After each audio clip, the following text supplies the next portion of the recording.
It's been a long and winding journey, but I'm finally here tonight.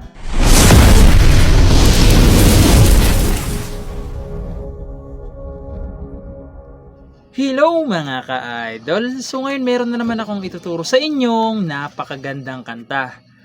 Ang title pala nitong kantang ituturo ko ngayon sa inyo ay yung Angels Brought Me Here by Guy Sebastian. So i-correct nyo na lang ako kung tama ba yung pag-pronounce ko nyan, no? So napakaganda ng kanta na to mga ka-idol. Meron lang siyang 2 pirasong bar chords lang. 2 piraso lang hanggang matapos na yung kanyang kanta. Tas sa mga chords nito is medyo marami-rami pero halos paulit-ulit lang naman.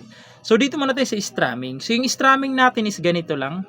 Down, down, up, up, down, down, down, up.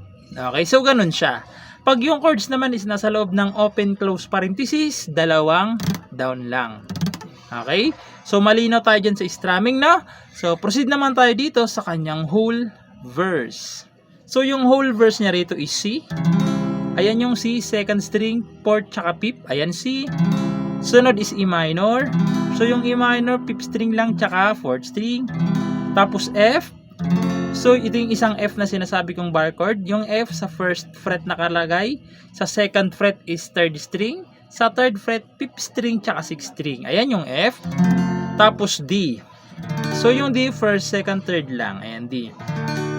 Yung 4 na chords na yan, 2 times yung gagawin, okay? 2 times. So walang open close parenthesis yung 4 na chords na yan, ha? 2 times yung gagawin. Pag nagawa nyo ng 2 times, pupunta na kayo ng chords na meron ng open close parenthesis. Okay? Yun yung D minor 7. So yung D minor 7, ipitin nyo lang yung first string tsaka second string. Tapos third string sa second fret na. Okay? Ayan yung itsura niya. Ayan. D minor 7 na nasa loob ng open close parenthesis, C na nasa loob rin, F na nasa loob, C na nasa loob ulit, tapos pupunta na kayo ng B flat na wala ng open close parenthesis. So yung B flat sa first fret pa rin nakabar, sa third fret second string, third tsaka fourth lang iipitin nyo. Okay, ayan B flat, tapos pupunta kayo ng G na wala ring open close parenthesis. So yung G first string, second string, fifth tsaka 6. Okay, ayan yung G. So sasampulan ko kayo para mas maintindihan nyo kung paano yung tunog nitong chords na to, no? So ganito naman siya kapag kinantahan. So babagalan lang natin, ha. So ganito siya. It's been a long and winding journey, but I'm finally here tonight, picking up the pieces. I'm walking back into the night. Isa pa muna. To the sunset of your glory, where my heart and future lies. There's nothing like that feeling when I look into your eyes. Yung may open close parenthesis na my dream came true when I found you. I found you, my miracle. Tapos chorus, if you could see. Papasok na yung kanyang chorus. Okay?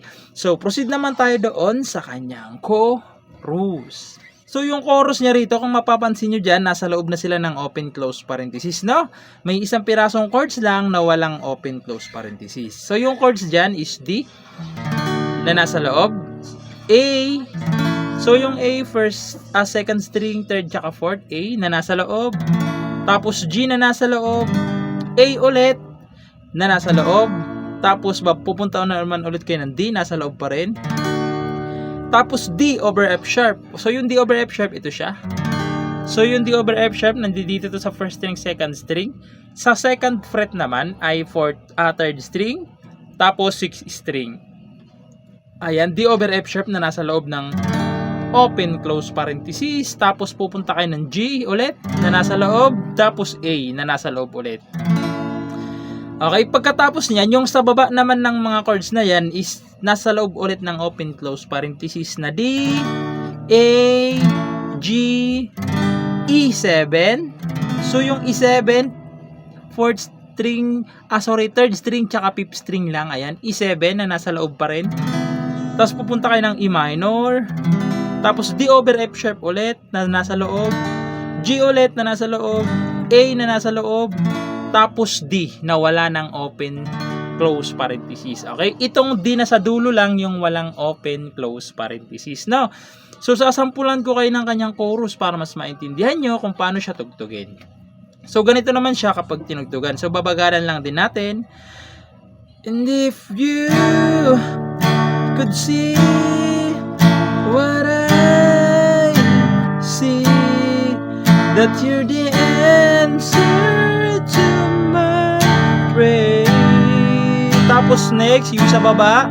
And if you could feel a tenderness I feel, you would know it would be clear, and angels brought me here. Tapos babalik na naman kayo sa mga verse. Doon naman sa part na standing here before you feels like I'm born again. Babalik na naman ulit kayo sa mga chords na yun, okay? So yung sinabi ko kanina pang whole verse, yun na yung babalik na lang ulit kayo doon sa second verse na yun, okay? So ayun lang, sana nagustuhan nyo itong tutorial natin at good luck sa bago nyong matututunan.